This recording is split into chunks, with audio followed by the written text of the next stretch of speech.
do when you want your ex back? Well, we brought in our favorite relationship and sex therapist, Dr. Tiffany, to help one couple out. She is the bomb. So James and Tymeka are at a crossroads in their 2-year relationship. Here's a little bit about their story. Tymeka and I dated for 2 years, and I thought things were going fine up till a few months ago when she called it quits. I ended my relationship with James because there were a lot of disappointments in the relationship. You know, so there was my birthday, which he missed twice in the 2 years, Valentine's Day, family gatherings, and it seemed like it was always something that mattered to me, but for some reason he just couldn't make it. Tymeka just stated that I was missing a lot of dates. I was being very inconsistent, and I wasn't really communicating changes, and she even allowed her imagination to drift into me cheating on her. But the fact of the matter is I'm not. He claims he wasn't cheating, and he was always working late. Really? Like, what are you working on? You never have money to go out to eat.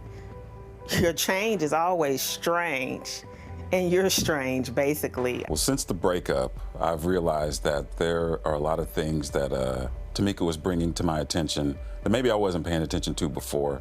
I heard her message, and I'm ready to make those changes. Unless you make a total like 360 and come with a ring or something, then what? We don't have anything. You know, she's someone that I can see myself spending the rest of my life with. I just want my ex back. Look, they're seeing this for the first time. Please welcome Dr. Tiffany, James, and Tymeka. Nice to meet y'all. Good to see you. Okay, you've sat down with the couple before you came out. What did you learn? Well, I learned a lot. There was a lot to learn. I think that most couples, and I think folks that are at home watching this, we've all kind of been in relationships not knowing exactly where things are going. Maybe we break up, get back together, realize that once we get back together, the things that broke us up before haven't necessarily changed, so then we break up again. It's a vicious cycle, and I think it's very common. It's something that happens in relationship, and it's definitely something that Tymeka and James have been going through as well. So the on again, off again thing is something we've all kind of been through. Yeah. But both of them showed up here today, which has to be at least a good step in the right direction. We would hope. I mean, it shows that there is at least some willingness to figure out where we went wrong and to kind of rectify the situation if it can be rectified. Well, some of the things we saw, I mean, this is the first time you guys have seen that package, and so you've never seen before what the other said. You had a reaction to some of the things you heard in there, James. Yeah, about the money. You put the money situation out there that, I mean, come on, man. It wasn't as bad as she was making it out to be. But what was it that stung about that? Because that was kind of jarring for you. Yeah, it was jarring because, I mean, the reason I wasn't spending a lot of money is because I was trying to save money. So I was being a little bit more frugal. But to be punished for that doesn't seem fair. But hang on, but Tymeka then saw, there's a point in the video where he said, I want to spend my life with this woman. And you sort of looked surprised. Had you never heard that? No, I've never heard that. And it's like, maybe I would have been a little more patient, you know, with the change, being strange or whatever. If we're spending our life together, then that's richer or poorer, right? But you've never told me these things. So to me, it's like, what am I waiting on? Right. And so what were the conversations with you guys when you initially broke up? What was the thing that ultimately split you two up? For me, it's him being inconsistent. Like, you know, and on special days. My birthday, Valentine's Day, family gatherings, and it's always I'm working late.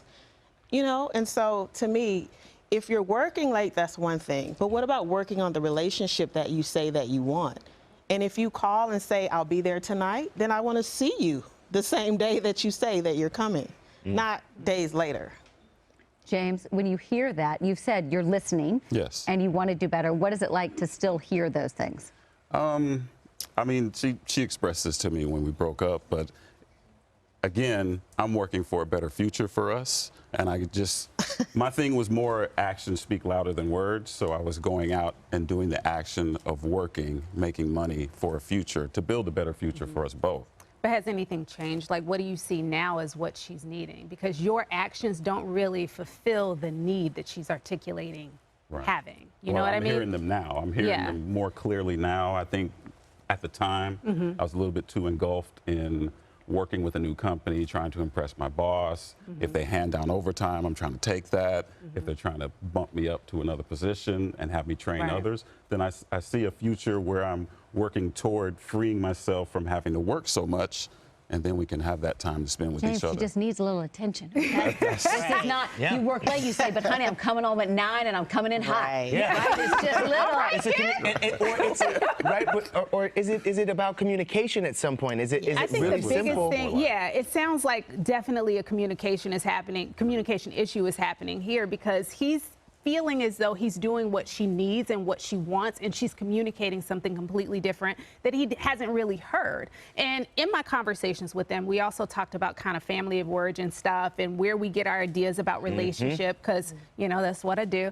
And one of the things that James disclosed was, like, he grew up in a house where the dad took care of everything, and his job was to provide for so if mom needed something or the kids needed something, he goes outside of the home to make sure that he can get it. And he's bringing that culture, those values, into this relationship without communicating to Tymeka, hey, this is where my head at, this is why I'm doing what I'm doing. But the bottom line is, she's 41 years old. Can I say that? I'm sorry. I Beautiful. I'm about to turn 50. Hey. Right. Okay. But she's grown. Yeah. Right? She's taking care of things on her own. So she doesn't necessarily need that. Right. It's nice. Pay a bill. Right. You know, take her out. Do all of those things. But she doesn't need that. She can do that for herself. How do you know, though, when you're dealing with an ex or a partner, how do you know that what they're saying is what they're going to follow Not just through lip on? service. Right? It's the action. And so one of the things that James said was, you know, my actions are speaking exactly the way that my words are, but they're not. They're not. They're not. He's saying, I'm going to be there at 8 o'clock, but his action shows, I'm going to work late so that I can provide more for you later. He's thinking that he's doing exactly what he says he's doing, and he's actually not, because what she needs is more quality time, to your point, Kit. Tymeka, how are you feeling through all this? Just sitting through this and the package and sitting next to him and him wanting to change, will you take him back?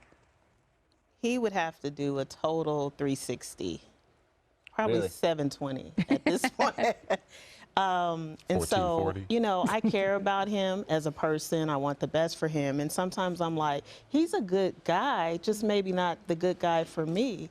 But in order for me to really consider that, I just have to see something totally different. And consistency would be at the top of that list, along with communicating, as you guys have all said here today. And it's simple. It's like just the small things. It's not the big things. It's the principle. It's not expensive things that I'm asking for. It's just communication. That doesn't cost anything, or does it? No. This is one of the things that I learned in therapy with a partner, is that you have to sometimes repeat the thing that you hear your partner saying to make sure that you got it. So what do you hear her saying? I hear her saying that she wants me to communicate more, that she wants me to not focus so much on the larger picture, which is what I was focusing on, and be present in the moment. Is that something you can do? Absolutely. It's Is that I'm something willing that you to can do. honor? I mean, if this is really what he... To him, say it to him. Yeah. James, if this is something that you're really sincere about, and you can totally, like, start to make me a priority as opposed to your job and all the other excuses I've gotten for the last 2 years. You are a priority. Okay. You always have been. Sure, I hear you, but I need to see you. Right. You know, and so Well, I guess I thought I was showing you that How with could you- working, okay, because you were sharing thinking- with me everything that you wanted to accomplish, you know, all these big events that you wanted to throw. That needs money. You need funding for that. So I'm trying to go out and get that for you, for Okay, us. but how do I know that that's for me? You could be building that for someone else. You're right. I could have shared that with you. I should have shared that with you. So Yeah. in the future, what do you need him to do? Specific. Be very specific, because he cannot read your mind, Right. I've tried. and you failed. Yeah. Several times over and over. Right. What can he do? Be specific. In the future, just be consistent, communicate, let your yes be yes and your no be no, and just let your actions line up with what you say. And if you can't make it, it's as simple as a phone call. I can't make it. But when it's a special day like my birthday, I expect my birthday to be celebrated on the day, not 3 days later. Then that's not my birthday.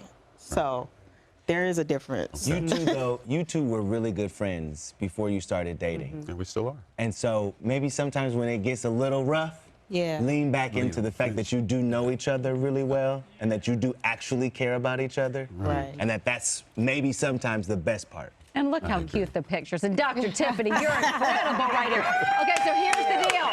Y'all let us know how it goes. You report back in a week or two. Absolutely. We're going to follow up and see how this is going. But we're rooting for you. Rooting for you, indeed. For more relationship advice from Dr. Tiffany, our friend, please check out her website. Indeed. And coming up, you have to meet this amazing woman who has inspired so many because she was inspired by what Oprah Winfrey overcame. I'm talking she has overcome homelessness and now devotes her life to feeding the hungry. Her story is unbelievable, and it's up next. This is good. I'm rooting for y'all. Yeah. This is easy. Don't work so much. I mean, work, but then call her and say.